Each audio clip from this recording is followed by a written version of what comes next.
শুভেচ্ছা। দেশের সংবাদে স্বাগত জানাচ্ছি সুমাইয়া সাজ্জাদ। শুরুতেই সংবাদ শিরোনাম।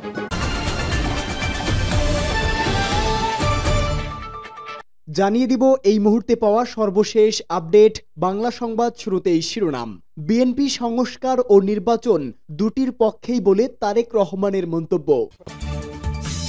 পরেই জানাবো উপদেষ্টা পরিষদ পুনর্গঠন করে জাতীয় সরকারের দাবি জানালেন ভিপি নুরুল হক নূর। এদিকে বাংলাদেশের সঙ্গে স্থিতিশীল ইতিবাচক সম্পর্ক চায় ভারত, প্রণয় ভার্মার মন্তব্য। এরপরেই জানাবো যত দ্রুত সম্ভব নির্বাচনকে এগিয়ে নিয়ে আসতে হবে বলে আমির খসরু মাহমুদ চৌধুরীর বার্তা। এবং সর্বশেষ জানিয়ে দিব বিএনপির সাম্প্রতিক বক্তব্যের সঙ্গে আগের বক্তব্যের কোনো মিল নেই বলে ফয়জুল করিমের মন্তব্য। বিএনপি সংস্কার ও নির্বাচন দুটির পক্ষেই দুটি জরুরি বলে তারেক রহমানের মন্তব্য। বিএনপির ভারপ্রাপ্ত চেয়ারম্যান তারেক রহমান বলেছেন, বিএনপি সংস্কার এবং নির্বাচন দুটির পক্ষেই দুটিই জরুরি। সংস্কার নাকি নির্বাচন, কেউ এমন উদ্দেশ্য প্রণোদিত প্রশ্ন নিয়ে কূট তর্ক করার অপচেষ্টা করছে। বিএনপির অফিসিয়াল সোশ্যাল মিডিয়া থেকে এই বক্তব্য প্রকাশ করা হয়। তারেক রহমান দেশের জনগণের চাহিদা তুলে ধরে বলেন, আমরা যদি দেশের বিরাজমান পরিস্থিতি দেখি সেটা কিন্তু ভিন্ন। দেশের কোটি কোটি পরিবারের কাছে এই মুহূর্তে নির্বাচন এবং সংস্কারের চেয়েও বেশি গুরুত্বপূর্ণ সংসার পরিচালনা করা। তিনি বলেন, একদিকে দ্রব্যমূল্যের ঊর্ধ্বগতি, অপরদিকে জনগণের উপর চাপিয়ে দেওয়া ভ্যাটের বোঝা। ফলে দেশের কৃষক, শ্রমিক, দিনমজুর, স্বল্প আয়ের এমনকি নিম্ন মধ্যবিত্ত পরিবারগুলোর কাছেও সংসার টেকানোই অনেক ক্ষেত্রে দায়ী হয়ে পড়েছে। অনেক পরিবারে চলছে নীরব হাহাকার।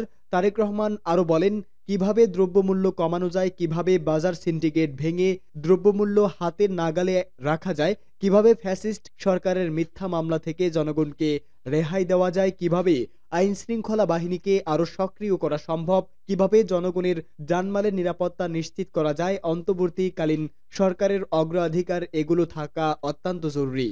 উপদেষ্টা পরিষদ পুনর্গঠন করে জাতীয় সরকারের দাবি জানালেন ভিপি নূর। জাতীয় সরকার ছাড়া জন আকাঙ্ক্ষা পূরণ করা সম্ভব নয় বলে জানিয়েছে গণ অধিকার পরিষদের সভাপতি ও ডাকসুর সাবেক ভিপি নুরুল হক নূর। তিনি বলেন, জাতীয় ঐক্য এবং সংহতির জন্য জাতীয় সরকার গঠনের লক্ষ্যে নতুন করে উপদেষ্টা পরিষদ পুনর্গঠন করতে হবে। ঢাকা রিপোর্টার্স ইউনিটির নসরুল হামিদ মিলনায়তনে পেশাজীবী অধিকার পরিষদ আয়োজিত গণ অভ্যুত্থান পরবর্তী প্রত্যাশা ও প্রাপ্তি শীর্ষক আলোচনা সভায় তিনি এ দাবি জানান। এ সময় পেশাজীবী অধিকার পরিষদের সভাপতি ডাক্তার জাফর মাহমুদের সভাপতিত্বে বক্তব্য দেন গণ অধিকার পরিষদের উচ্চতর সদস্য আবু হানিফ, অ্যাডভোকেট নূরে এরশাদ সিদ্দিকী, হাবিবুর রহমান রিজু প্রমুখ। অন্তর্বর্তী সরকার জন আকাঙ্ক্ষার বিপরীতে ধাবিত হচ্ছে অভিযোগ করে ডাকসুর সাবেক ভিপি বলেন, গঠনের পর থেকে ব্যর্থতার পরিচয় দিচ্ছে অন্তর্বর্তী সরকারের উপদেষ্টারা। সরকারের মধ্যে পরিবর্তন এনে রাজনৈতিক দলগুলোর সমন্বয়ে জাতীয় সরকার গঠন করতে হবে।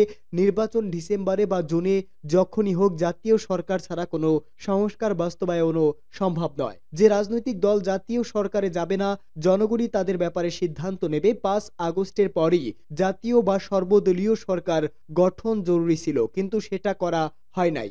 অন্তর্বর্তীকালীন সরকার নাম দিয়েই সরকারকে দুর্বল করা হয়েছে। এখন সরকার ও রাজনৈতিক দল মুখোমুখি দাঁড়াচ্ছে। এখন এই অবস্থা যদি চলতে থাকে তবে এই বিভাজনই আওয়ামী লীগকে পুনর্বাসনের সুযোগ করে দেবে। আওয়ামী লীগকে নিয়ে তিনি বলেন, আওয়ামী লীগ যদি সুযোগ পায় তাহলে কিন্তু কাউকে। বাংলাদেশের সঙ্গে স্থিতিশীল ইতিবাচক সম্পর্ক চায় ভারত, প্রণয় ভার্মার মন্তব্য। বাংলাদেশ ভারতের হাই কমিশনার প্রণয় ভার্মা বলেছেন, তার দেশ বাংলাদেশের সঙ্গে একটি স্থিতিশীল ইতিবাচক গঠনমূলক সম্পর্ক চায়, যেখানে দুই দেশের জনগণই হবে প্রধান স্টেক হোল্ডার। একই সঙ্গে দুই দেশের ভৌগোলিক নৈকট্য একে অপরের নতুন সম্ভাবনায় রূপান্তরিত করতে চায় ভারত। রাজধানীর একটি হোটেলে ভারতের ৭৬তম প্রজাতন্ত্র দিবস উপলক্ষে ভারতীয় হাই কমিশন আয়োজিত এক অভ্যর্থনা অনুষ্ঠানে তিনি কথা বলেন। অনুষ্ঠানে প্রধান অতিথি ছিলেন অন্তর্বর্তী সরকারের শিক্ষা উপদেষ্টা ডক্টর ওয়াহিদ উদ্দিন মাহমুদ। এছাড়াও সরকারের শীর্ষ কর্মকর্তারা, বিদেশি কূটনৈতিক, রাজনৈতিক দল ও ব্যবসায়ী সংগঠনের নেতৃবৃন্দ, শিক্ষাবিদ, সাংবাদিক, সুশীল সমাজ ও সাংস্কৃতিক অঙ্গনের ব্যক্তিবর্গ অনুষ্ঠানে যোগ দেন। হাই কমিশনার প্রণয় ভার্মা বলেন, ১৯৫০ সালের ২৬ জানুয়ারি ভারতীয় সংবিধান কার্যকর করা হয়। এই ৭৬ বছর ভারতের জন্য একটি অসাধারণ যাত্রা ছিল। এই সময় ভারত একটি আধুনিক সক্ষম রাষ্ট্রে পরিণত হয়েছে, বৈশ্বিক চ্যালেঞ্জের সমাধান নিতে ও মানব সভ্যতার অগ্রগতিতে গুরুত্বপূর্ণ ভূমিকা রেখেছে। ভারতের এই রূপান্তর শুধু অর্থনৈতিক সমৃদ্ধির ছিল না, বরং এটি ছিল সুশাসন প্রতিষ্ঠা, প্রযুক্তির মাধ্যমে জনগণের ক্ষমতায়ন এবং অন্তর্ভুক্তিমূলক টেকসই উন্নয়নে। ভারতের এই রূপান্তর আজকে সারা বিশ্বের জন্য নতুন ক্ষমতা এবং সম্ভাবনা সৃষ্টি করে চলছে। তিনি বলেন, ভারতের এই যাত্রায় বাংলাদেশ গুরুত্বপূর্ণ অংশীদার ছিল। অভিন্ন ইতিহাস, ভাষা ও সংস্কৃতি এবং মুক্তিযুদ্ধে যৌথ আত্মত্যাগ আমাদেরকে গভীরভাবে যুক্ত করেছে। আমাদের সম্পর্ক সবসময় জনকেন্দ্রিক ছিল।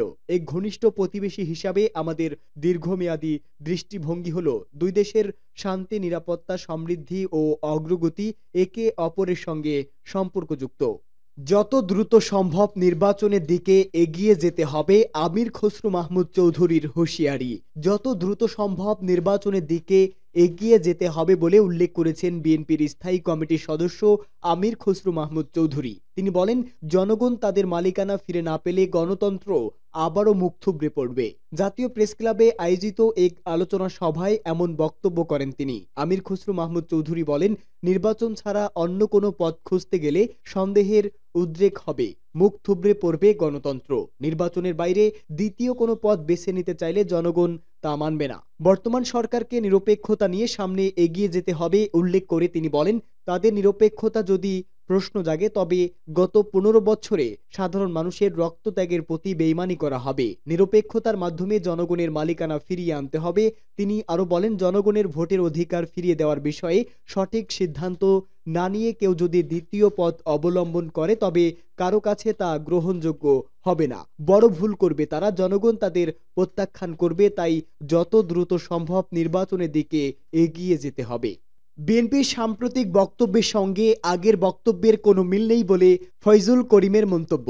ইসলামী আন্দোলনের সিনিয়র নায়েবে আমির মুফতি সৈয়দ মোহাম্মদ ফয়জুল করিম বলেছেন, বিএনপির সাম্প্রতিক বক্তব্যের সঙ্গে আগের মন্তব্যের কোনো মিল নেই। তারা আমাদেরও ফ্যাসিস্টের সহযোগী হিসাবে ঘোষণা দিয়েছে। আওয়ামী লীগের আমলে বিতর্কিত কোনো নির্বাচনে ইসলামী আন্দোলন অংশগ্রহণ করেনি।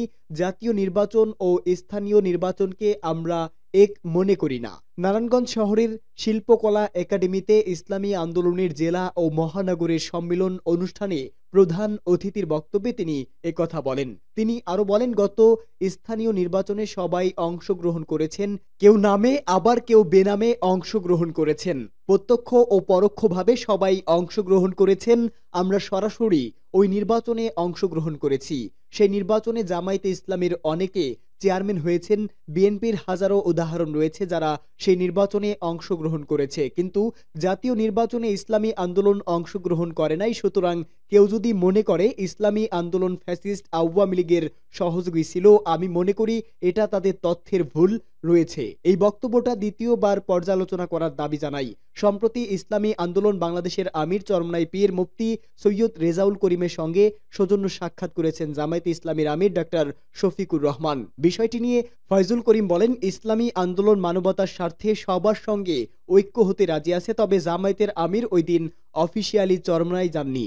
বরিশালে ওনার একটা প্রোগ্রাম ছিল, সেখান থেকে সাক্ষাৎ করার জন্য তিনি চরমনাই গিয়েছিলেন। যেহেতু তিনি একজন মেহমান হিসাবে সেখানে গিয়েছিলেন, তাই তাকে শ্রদ্ধা, সম্মান ও আপ্যায়ন করা হয়েছে।